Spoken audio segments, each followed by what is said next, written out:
Assalamualaikum warahmatullahi wabarakatuh. Yang terhormat dosen pengampu mata kuliah PLP 2 Ibu Rohani. Di sini perkenalkan nama saya Aulia Wardani, NIM 32121310001. Nah, di sini saya akan mempresentasikan laporan akhir dari pengenalan lapangan persekolahan yang kedua di SMA Negeri 2 Lubuk Pakam. Nah, dalam presentasi ini berisi kegiatan pelaksanaan pengenalan lapangan persekolahan yang memberikan pengalaman pedagogik untuk mengajar terbimbing di dalam kelas sebagai asisten guru di dalam kelas dan wajib didampingi oleh guru utama pada saat mengajar di dalam kelas. Nah, langsung saja saya memaparkan presentasi dari laporan akhir pengenalan lapangan persekolahan 2.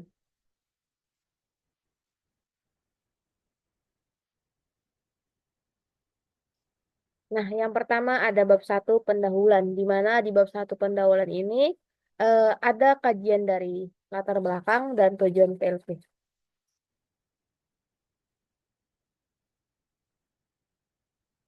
Implikasi dari berbagai peraturan perundang-undangan yang terkait dengan guru dan pendidik. Hal yang paling mendasar adalah perubahan, pengembangan, dan penyesuaian adalah kurikulum untuk menyiapkan guru profesional, khususnya kurikulum pendidikan program sarjana pendidikan.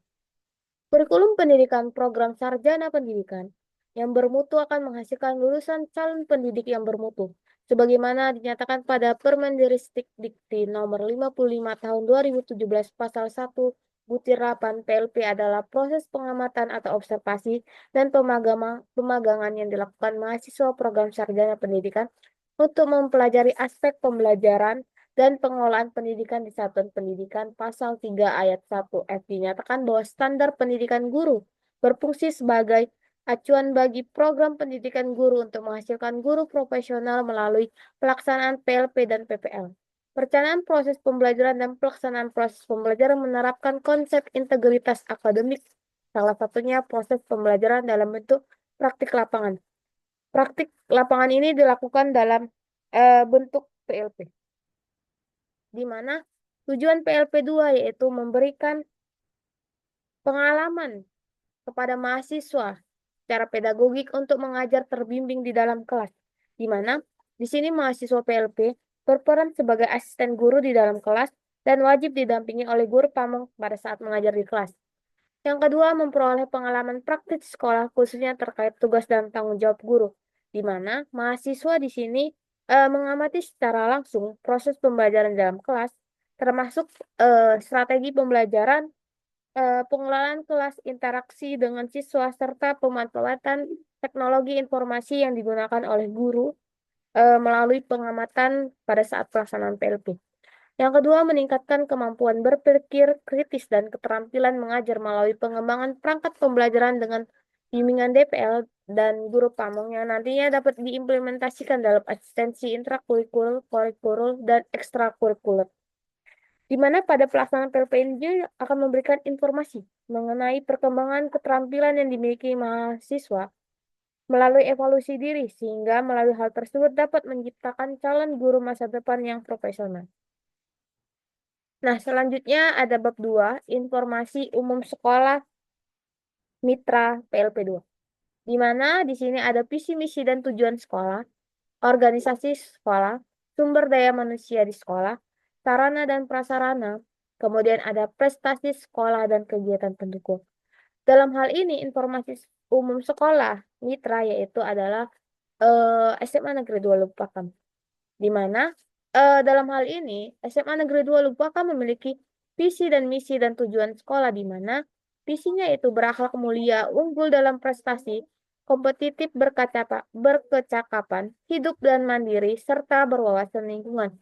Dengan misi menyelenggarakan pendidikan berbasis humanis dan efektif sebagai sekolah inklusi sehingga siswa berkembang secara optimal. Kemudian menumbuhkan perilaku yang religius dan Pancasilais dalam kebinekaan sehingga siswa dapat mengimplementasikan nilai-nilai luhur Pancasila dan agama secara nyata. Kemudian yang ketiga, menyatakan pembelajaran dengan menumbuhkan kemampuan berpikir kreatif, kritis, berkolaborasi, dan berkomunikasi dalam memecahkan masalah. Kemudian menyelenggarakan pengembangan diri sehingga siswa dapat berkembang sesuai minat dan bakatnya. Yang kelima, menumbuhkan sikap peduli lingkungan sekolah dan masyarakat sekitar. Nah, selain itu, tujuan sekolah yaitu memenuhi standar kelulusan, standar isi, standar proses, dan standar penilaian yang berkualitas. Selanjutnya, memiliki sarana dan prasarana berstandar nasional. Yang ketiga, memiliki pendidik dan tenaga pendidikan yang berkualitas dan Pancasila. Yang keempat, memiliki standar pengelolaan yang berbasis IT. Yang kelima, mengelola standar pembiayaan yang transparan, akuntabel, dan bertanggung jawab. Yang keenam, menghasilkan peserta didik yang berbudi pekerti mulia dan berjiwa Pancasialis. Yang ketujuh, memiliki tim PMPS, WBK, WBBM yang kreatif dan inovatif. Yang kedelapan, mengembangkan berbagai wadah dan mengimplementasikan nilai-nilai luhur Pancasila dan agama. Yang kesembilan, meraih kejuaraan dalam bidang sains, teknologi, olahraga, seni, dan budaya. Yang kesepuluh, memelihara rasa kekeluargaan bagi seluruh warga Indonesia. Nah, berikut ini adalah struktur organisasi SMA Negeri 2 Lubuk Pakam, di mana yang meliputi ada kepala sekolah, komite sekolah, kemudian dari kepala sekolah itu ada bendahara BOS, kemudian ada bendahara gaji, kemudian turun kepada wakasek kurikulum, wakasek sarana dan prasarana, wakasek kesiswaan, terus di samping itu ada wakasek manajemen mutu dan ketenagakerjaan dan wakasek umat, serta tenaga kependidikan dan ada juga koordinator dari eh, mata kuliah MGMP dan wali kelas, kemudian ada siapa koordinator eskul, tim adiwiyata, kepala perpustakaan, dan koordinator BK.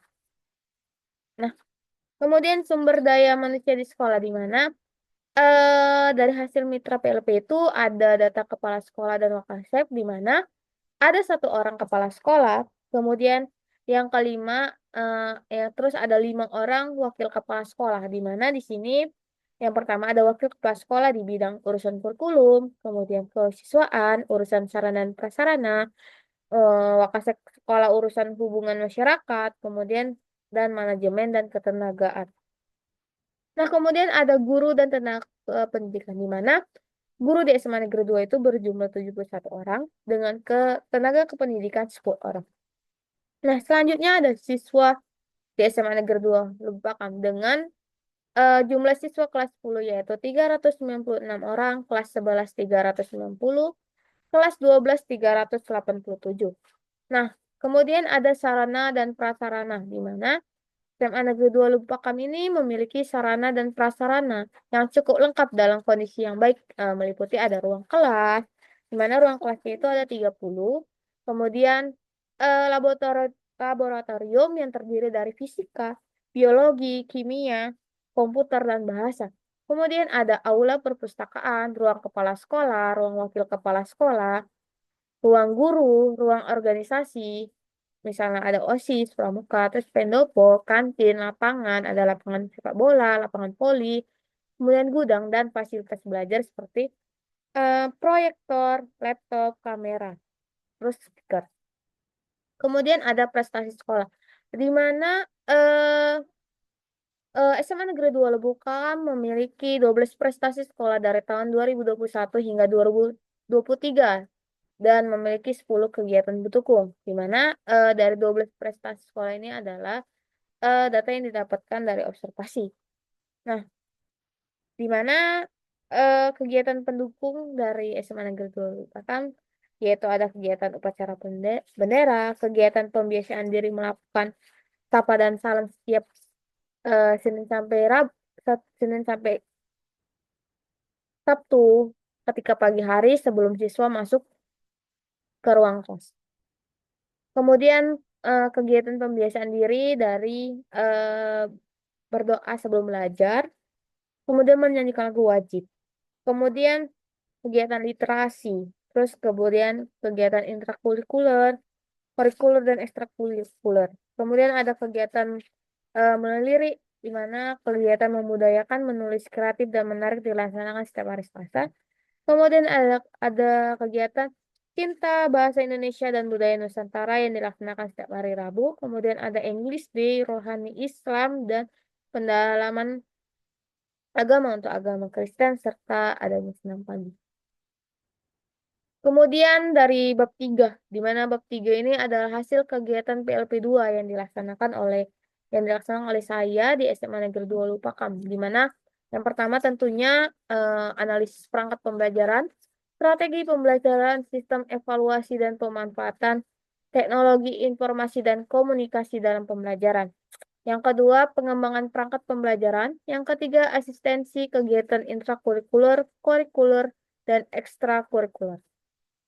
Oke, di sini analisis perangkat pembelajaran, strategi pembelajaran, sistem evaluasi, pemanfaat teknologi informasi dan komunikasi dalam proses pembelajaran.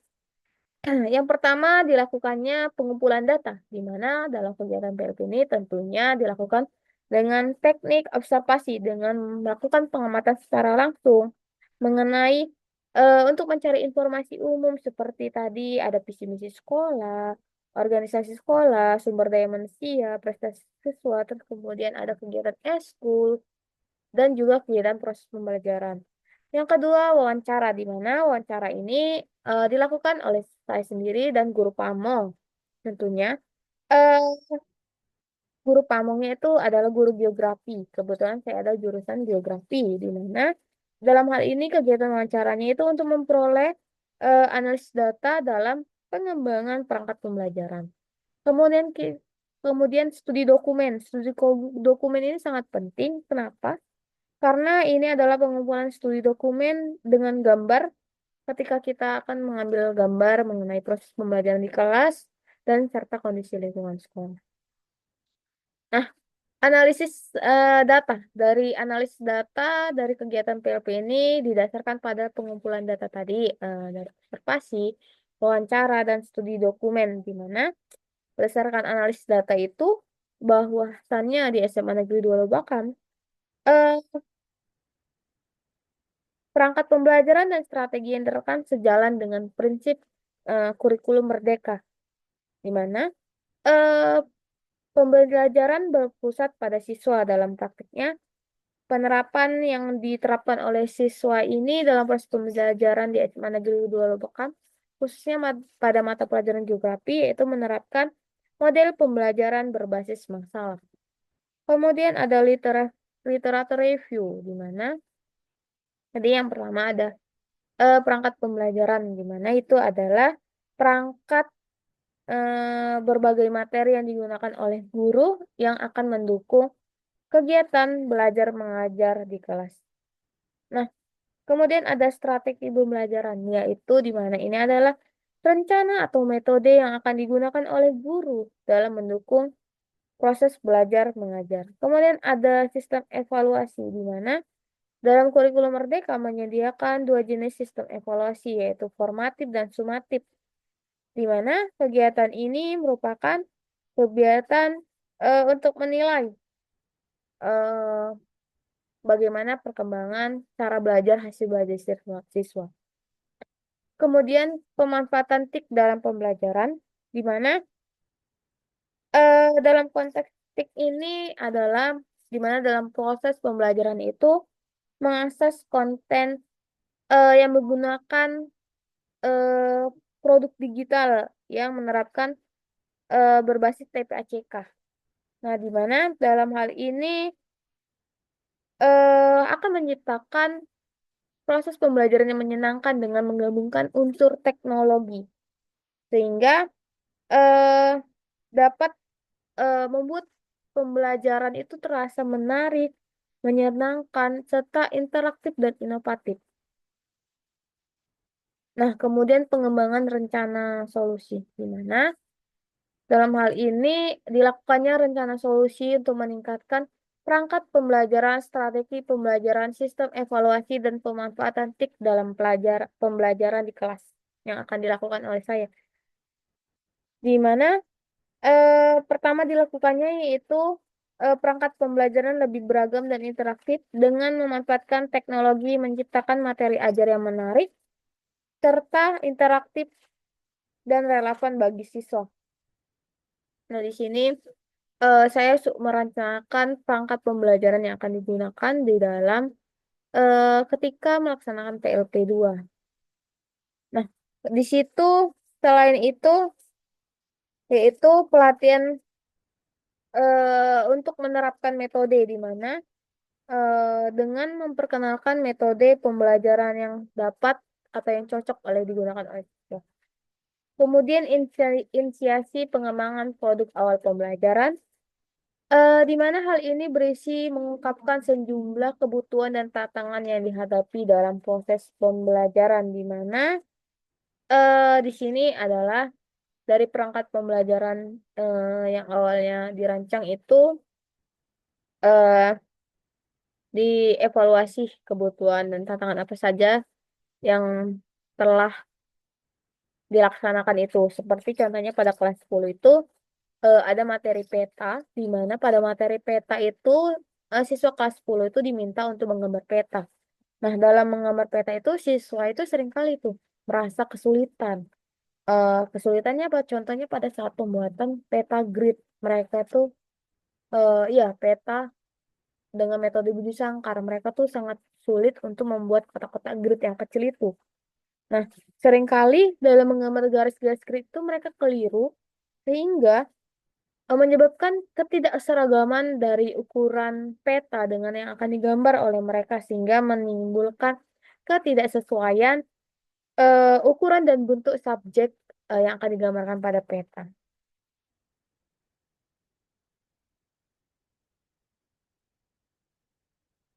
Nah, jadi dari situ inisiasi pengembangan produknya yaitu harus menunjukkan perlunya pengembangan perangkat pembelajaran bagaimana agar supaya siswa itu lebih mudah mengerti, lebih mudah berinteraktif dalam berbagai konteks yang akan membantu siswa eh, mengaitkan teori dengan fenomena nyata. Contohnya tuh pada kelas 12 itu ada materi pembangunan wilayah, revolusi industri, dan pengaruhnya terhadap ruang muka bumi. Nah, maka dari itu sangat diperlukan untuk untuk meningkatkan pemahaman siswa dengan mengaitkan teori dari materi itu dengan fenomena nyata yang ada di lapangan sehingga siswa dapat memahami materi tersebut.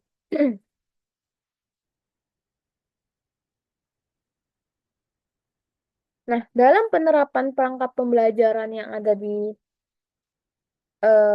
pelaksanaan PLP itu, di mana terdiri dari modul ajar yang akan saya gunakan, kemudian dari modul ajar itu menerapkan model PJBL, Project Based Learning, pada materi peta itu, yaitu pembuatan peta. Selain itu, pengembangan berupa PPT, yaitu penjelasan poin-poin yang akan disampaikan kepada siswa. Kemudian ada video pembelajaran, itu untuk mendukung kegiatan interaktif. Kemudian ada asesmen penilaian berupa quizzes, word war, serta penugasan LKPD. Dalam hal ini, perangkat pembelajaran ini dirancang agar supaya memberikan kesan proses pembelajaran itu yang menarik dan menyenangkan sehingga materi itu mudah tersampaikan oleh siswa.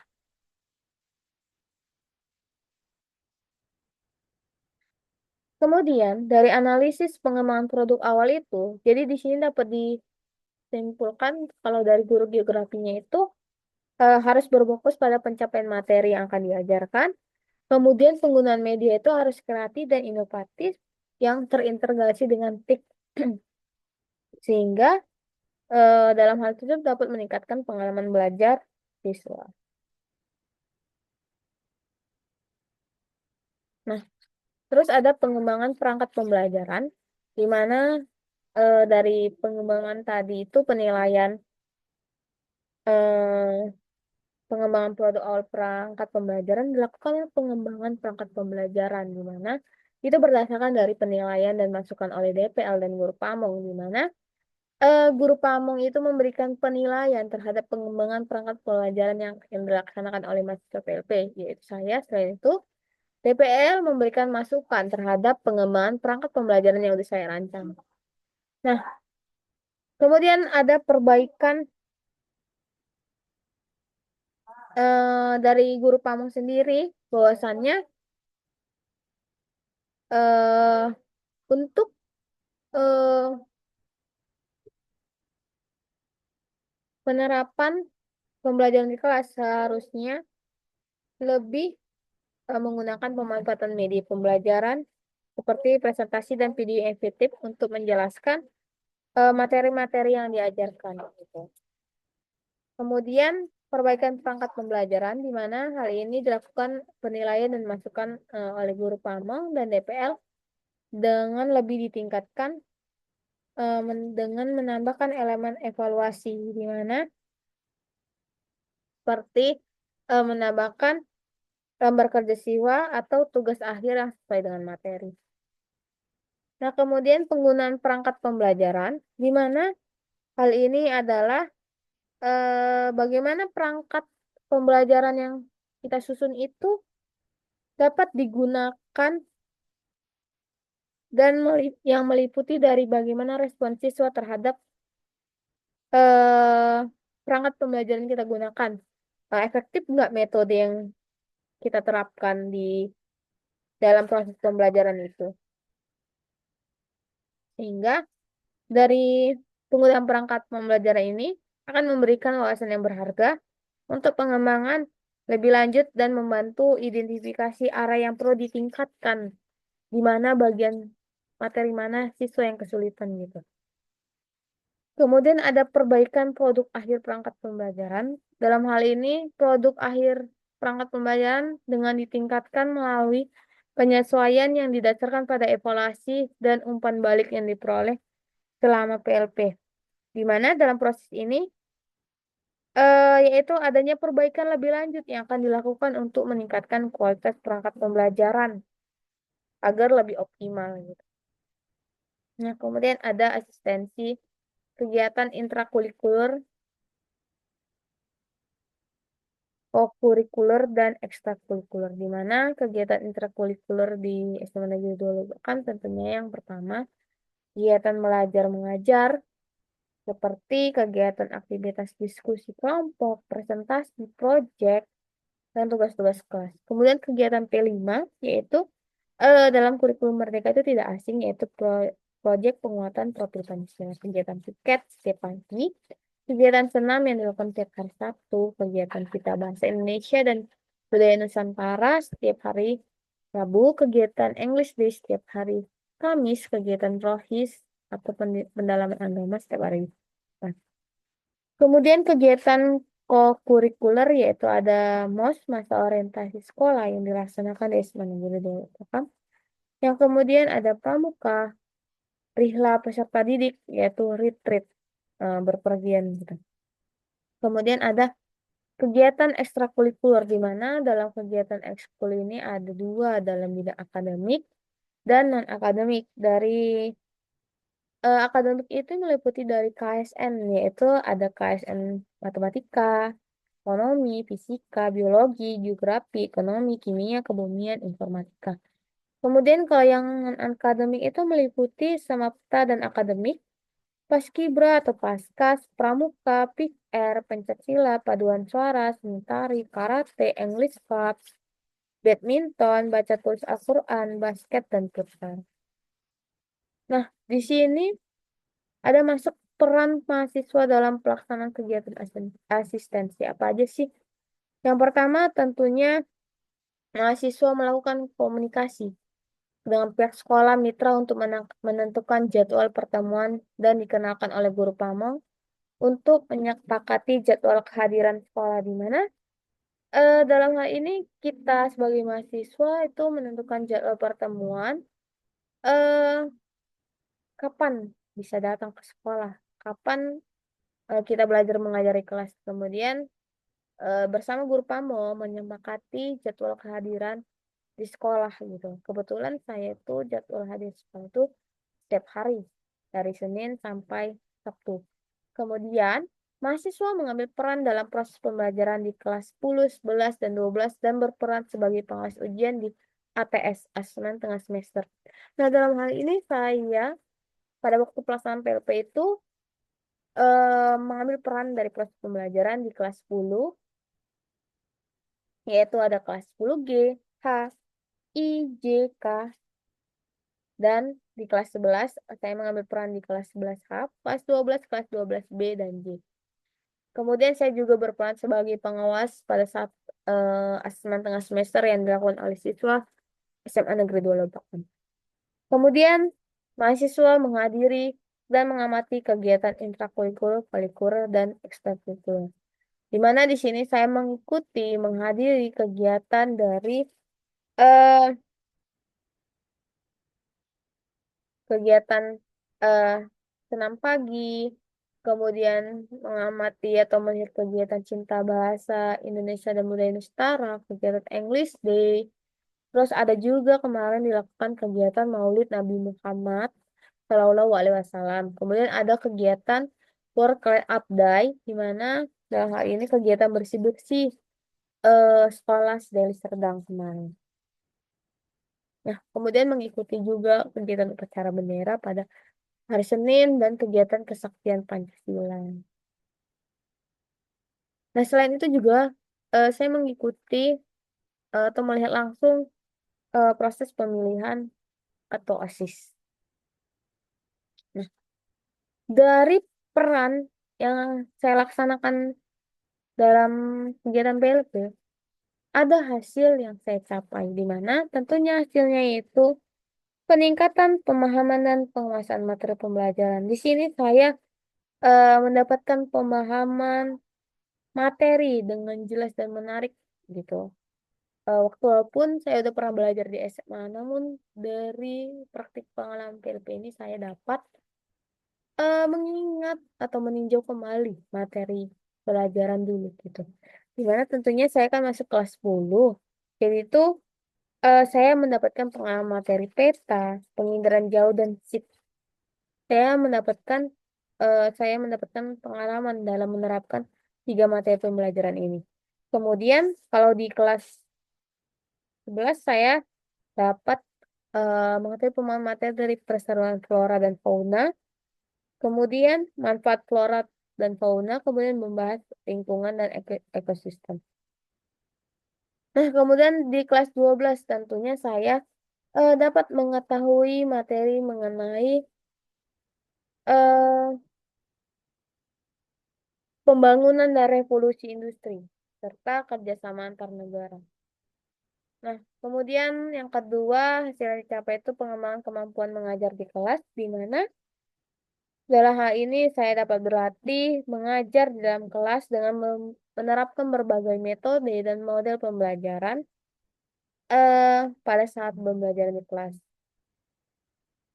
Dan saya menerapkannya ini di kelas 10, 11, 12. Kemudian peningkatan keterampilan dan dalam merancang dan mengembangkan perangkat pembelajaran. Nah, dalam hal ini saya dapat merancang perangkat pembelajaran yang menarik, interaktif seperti menerapkan kuis dari word wall, kuis ular tangga interaktif, kemudian mengembangkan bahan ajar tuh dari e-book dan PowerPoint.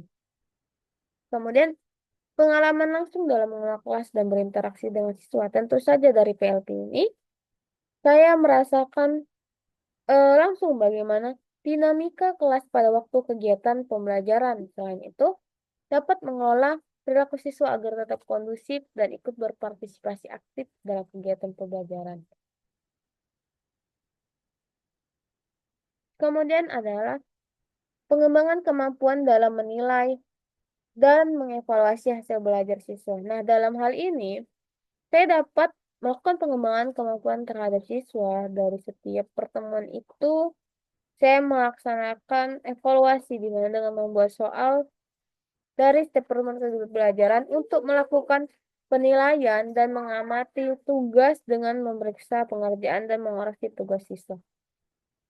Kemudian mengenali dan memahami karakter siswa di berbagai tingkatan, di mana di sini saya dapat mengenali dan memahami karakteristik siswa yang dilihat dari keinginan, minat, dan gaya belajar yang dimiliki oleh siswa. Nah, hal ini kenapa menjadi penting? Karena kita akan menghadapi situasi di mana siswa memiliki berbagai karakteristik yang berbeda-beda dalam menangkap, dalam menerima proses pembelajaran, kemudian membangun jaringan dan kolaborasi dengan guru dan tenaga pendidikan di sekolah.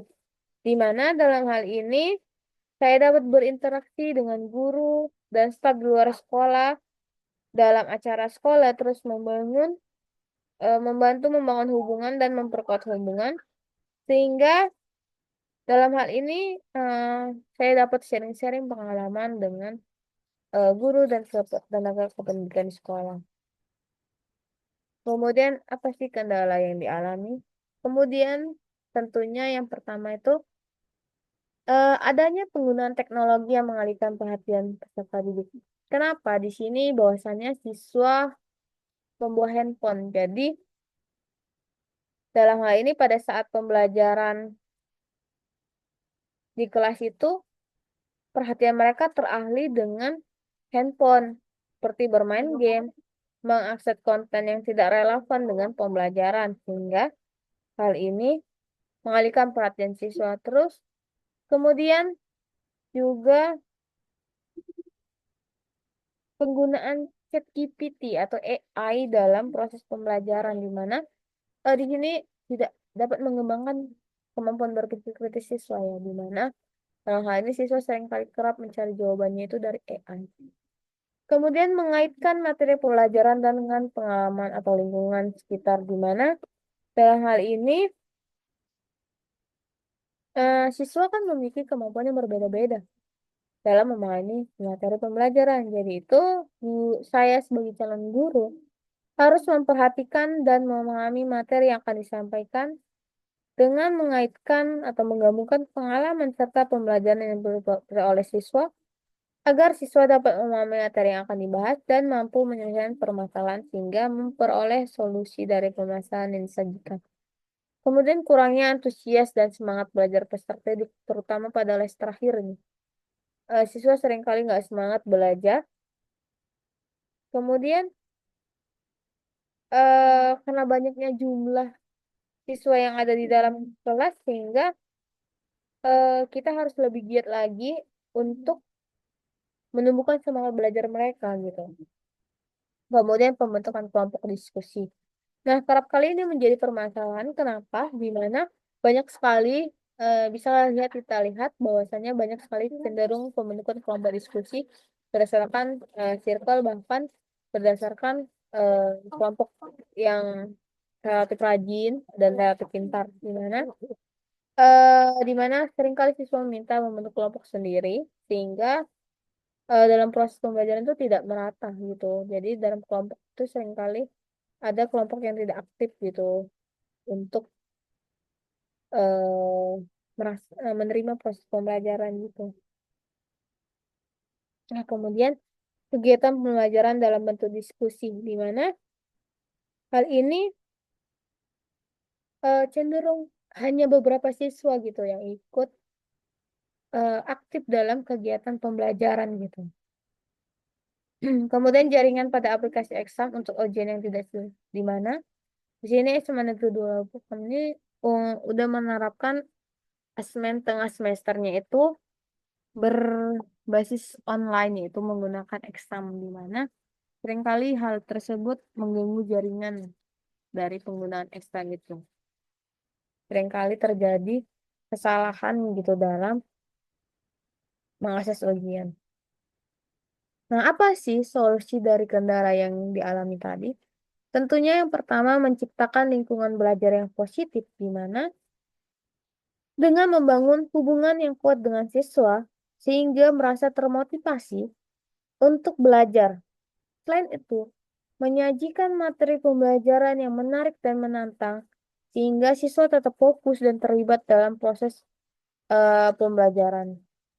Kemudian membuat games interaktif dan ice breaking, di mana pada saat pembelajaran seharusnya menerapkan kegiatan ice breaking untuk menumbuhkan semangat belajar siswa dan menumbuhkan semangat konsentrasi belajar siswa.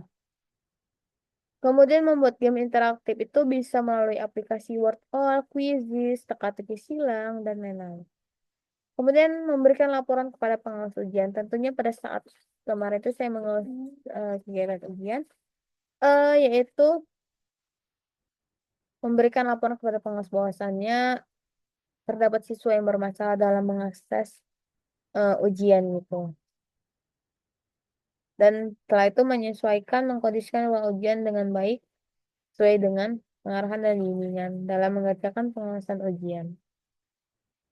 Nah, kita masuk dari bab penutup dari kesimpulan dan saran. Nah, dari kegiatan PLP 2 ini yang dilaksanakan di SMA Negeri 2 akan dapat diketahui bahwasannya SMA Negeri 2 Lebak Akam ini menerapkan sistem kurikulum merdeka yang dapat dikatakan berjalan dengan baik, dikarenakan guru geografi mampu menyampaikan materi pembelajaran dengan jelas, memfasilitasi diskusi dan interaksi siswa, serta memberikan bimbingan dan dukungan kepada siswa dalam proses pembelajaran. Selain itu, adanya ketersediaan sumber daya dan fasilitas pendukung yang memadai, seperti perpustakaan, alat-alat geografi, dan teknologi informasi yang turut mendukung kelancaran pembelajaran di sekolah. Nah, pentingnya pembelajaran yang baik di SMA Negeri 2 adalah untuk memberikan pendidikan berkualitas kepada siswa, sehingga mereka dapat mengembangkan potensi mereka secara optimal dan siap menghadapi tantangan di masa depan. Nah, dengan harapannya adanya PLP 2 ini, calon pendidik mendapatkan pengalaman yang berharga dan menjadi tenaga yang menjunjung profesionalisme guru serta mampu bersaing memperjuangkan kemajuan pendidikan di dunia pendidikan. Nah, adapun saran dari pelaksanaan PLP yaitu yaitu terus ditingkatkan interaksi antar peserta guru pamong siswa mentor relationship atau hubungan, di mana yang kedua evaluasi lebih lanjut dari hasil-hasil PP2 untuk memastikan keberlanjutan dan peningkatan di masa depan. Kemudian pertimbangan inklusi lebih banyak elemen praktisi yang memperkaya pengalaman peserta. Kemudian menyelenggarakan sesi evaluasi bersama siswa dan guru pamong untuk mendapatkan umpan balik yang lebih dalam. Kemudian mempertimbangkan adanya forum diskusi rutin setelah PLP 2 untuk mendukung berlanjutan dan pertumbuhan berkelanjutan. Oke, mungkin itu saja presentasi dari laporan akhir pelaksanaan PLP 2 yang dilaksanakan di SMA Negeri 2 Lupakan. Sehingga dalam hal tersebut, dari pengalaman PLP ini diharapkan dapat meningkatkan keterampilan mengajar serta mampu memahami bagaimana dinamika dan tantangan yang ada di dalam kelas. Mungkin sekian presentasi dari laporan saya. Lebih dan kurangnya saya mohon maaf dan saya ucapkan terima kasih. Assalamualaikum warahmatullahi wabarakatuh.